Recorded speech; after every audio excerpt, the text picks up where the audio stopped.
14 सप्टेंबरला अबुधाबी येथे आशिया चषक क्रिकेट स्पर्धेतील भारत पाक सामना खेळवला जाणार आहे.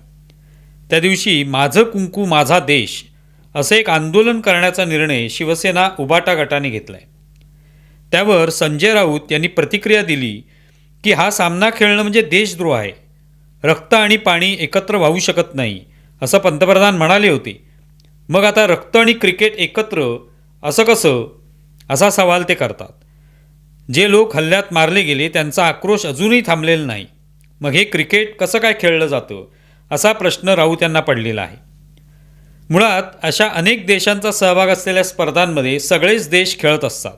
त्यातील अनेकांचे राजकीय वादविवादही असू शकतात. आपण आशिया चषकमध्ये खेळत आहोत ते पाकिस्तानच्या विरोधातच खेळत आहोत.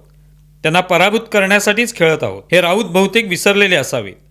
आपण पाकिस्तानच्या खेळाडूंना सोबत घेऊन दुसऱ्या कोणत्या संघाविरुद्ध खेळणार नाही.